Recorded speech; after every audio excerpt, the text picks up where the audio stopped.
صلى الله وسلم وبارك على نبينا محمد وعلى آله وصحبه أجمعين أما بعد. قال المصنف رحمه الله تعالى في كتابه رياض الصالحين في باب فضل العلم تعلما وتعليما لله. عن أبي الدرداء قال سمعت رسول الله صلى الله عليه وسلم يقول: من سلك طريقا يلتمس فيه علما سهل الله له طريقا إلى الجنة، وإن الملائكة لتضع أجنحتها لطالب العلم رضا بما يصنع، وإن العالم ليستغفر له من في السماوات ومن في الأرض حتى الحيتان في الماء، وفضل العلم على العابد كفضل القمر على سائر الكواكب، وإن العلماء ورثة الأنبياء، وإن الأنبياء لم يورثوا دينارا ولا درهما، وإنما ورثوا العلم فمن أخذه أخذ بحظ وافر. Abu Darda radiallahu anhu narrated that the Prophet sallallahu alaihi wasallam said, "He who follows a path in the quest of knowledge, Allah will make the path of paradise easy for him. The angels lower their wings over the seeker of knowledge, being pleased with what he does. The inhabitants of the heavens and the earth, and even the fish in the depths of the ocean, seek forgiveness for him. The superiority of the learned man over the devout worshipper is like that of the full moon to the rest of the stars. The learned are the heirs of the prophets, who bequeath neither dinar or dirham, but only that of knowledge, and he who acquires it has in fact acquired an abundant portion." This hadith is on Tirmidhi and Abu Dawood and Ibn Majah. Now this hadith is azim jiddan. It's a great hadith, and this hadith is used continuously when the scholars talk about knowledge. I recall so many times we have studied from our mashaykh in Medina that they would start their dars off with this. This would be the first hadith that they would cite and mention before even starting the lesson, before even opening the book. They would mention this hadith because there's so many fawaid, and we'll cover some of them. The first, the Prophet ﷺ said, "He who follows a path in quest of knowledge, Allah will make the path to paradise easy for him." So the one that the path to paradise is easy for him or her is the one that salaka tariqan, that seeks a path. And salak is like to make a path. Like there is nothing there, and then you make the path. Masluk is something that is the suluk, or the path that one makes. So if one embarks upon seeking knowledge, so if one, for example, if you come to the master for Salat al-Isha and you make the intention, I want to come and pray and I want to obtain some knowledge. I want to hear hadith of the Prophet ﷺ and learn. This is, you enter inside the hadith, inshallah. سَهَلَ اللَّهُ بِهِ طَرِيقًا إِلَى الْجَنَّةِ سَهَلَ اللَّهُ لَهُ طَرِيقًا إِلَى الْجَنَّةِ. Allah will make the path easy for him or her. How is that the case? Because the more knowledge that you have of Allah subhanahu wa ta'ala, the more knowledge you have of how to get to what? To what? Jannah. Because Allah subhanahu wa ta'ala, if you have more knowledge of Him, you have more knowledge of what He says, you have more knowledge of what He's revealed, you have more knowledge of Him in His essence. So when you learn, for instance, the names and attributes of Allah, the more you learn the names and attributes of Allah, you learn the name, you learn the attribute, but that attribute, how it's actualized in your life. Allah is Ar-Rahman. The name Ar-Rahman means the merciful. The attribute of Allah means that it is the attribute of mercy and withholding harm from His creation. So you look at that in your life. Allah has provided His mercy upon me, that He's blessed me with a child. Allah has provided mercy upon my wife, upon my child that was sick in ICU, but then Allah took them out. Allah subhanahu wa ta'ala, someone passed away today. We say, Rahimahullah, may Allah have mercy upon them. The more you think about this, the more you increase your remembrance of Allah. And the more you increase your remembrance of Allah, that should push you and incentivize you to do an action of good, therefore making you a person that is doing an action of a person of what? Jannah. So this is when you obtain the knowledge of Allah, it should push you to do an action of khair. And this is another proof that the knowledge, the purpose of knowledge is what?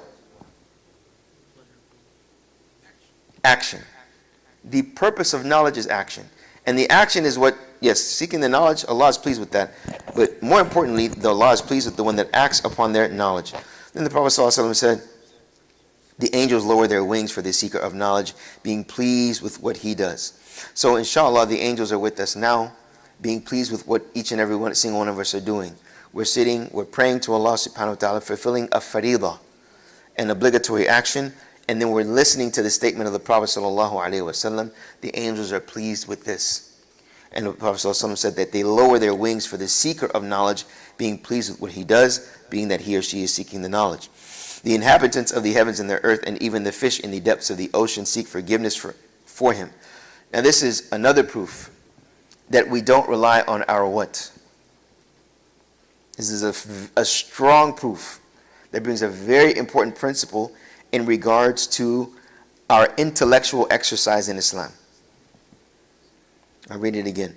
The inhabitants of the heavens and the earth, and even the fish in the depths of the oceans, seek forgiveness for him. What important principle is established here? What holiday just passed recently? Ashura. That was the day that what? Huh? He got free. How did Allah free him? Split the sea. How did he split the sea? What did Allah tell him to do? Did Allah tell him to do anything, or did Musa just get to the sea and the sea just split for him? Have any of y'all put a cane inside the water? What happens? Does it split? Let me know, because if it does, I'll have to say, A'udhu Billah. The prophecy is ended, yeah, Sheikh. Huh? We don't rely on the tangible things. We don't rely on what we see. We rely on the creator of the tangibilities. No? And the creator of the tangibilities tells us things that go beyond our what? Our reason. Islam is not a religion that is founded on reason.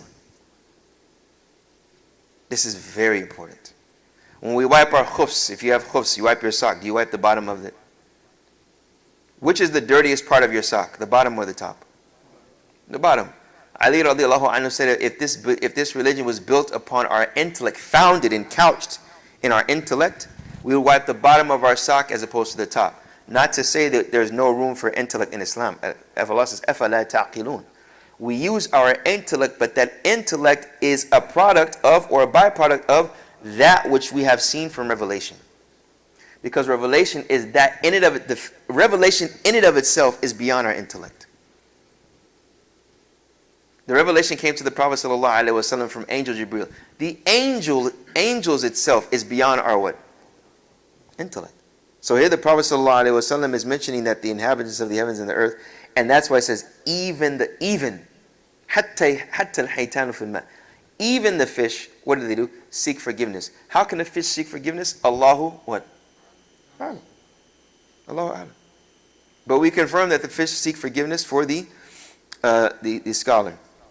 And he says the superiority, or the person that is seeking the knowledge.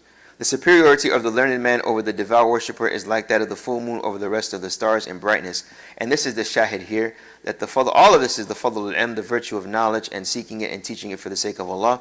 But showing the person that has knowledge of Allah subhanahu wa ta'ala has more virtue over the rest, over the devout worshipper, is like that of the full moon over the rest of the stars. Because the devout worshipper is worshiping Allah based off of what?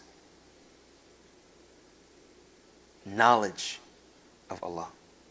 Yes, you gave names and attributes. You won't say, for instance, Ya Shadidul Iqab Irhamni. Shadidul Iqab, the one that is harsh in his punishment, have mercy upon.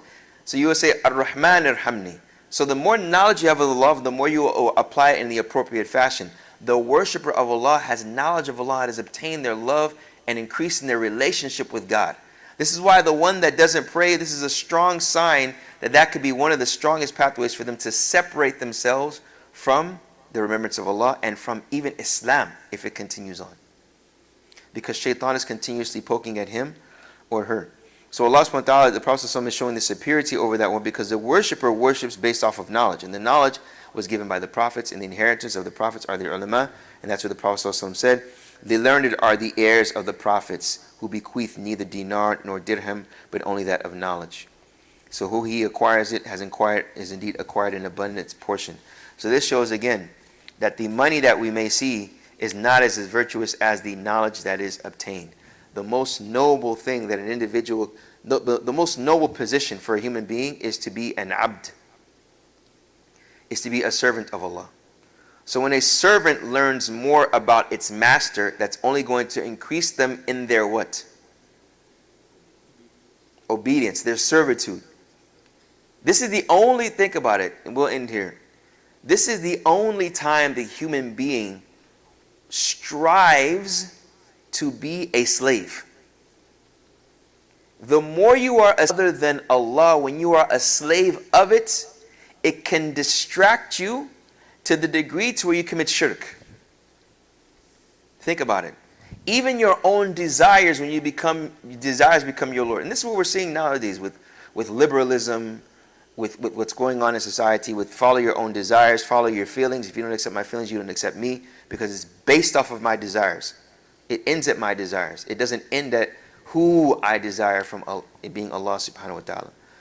So this is the only time where being a servant is that which is recommended and that which is even obligatory for the Muslim to increase themselves in their servitude of God. And that's where the Prophet sallallahu alaihi wasallam mentions that they don't inherit the money, the tangible things which we all love, but rather they inherit the knowledge, because the knowledge is much more beloved to them than anything else.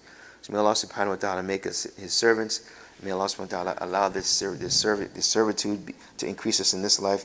May Allah subhanahu wa ta'ala not allow any distractions to take us away from the servitude, from the sirat al-mustaqim. ربنا آتنا في الدنيا حسنة وفي الآخرة حسنة وقنا عذاب النار. اللهم اغفر لنا ذنوبنا وكفر عنا سيئاتنا وتوفنا على الأبرار. اللهم علمنا ما ينفعنا وانفعنا بما علمتنا وزدنا علما يا رب العالمين. وصلى الله وسلم وبارك على نبينا محمد وعلى آله وصحبه أجمعين.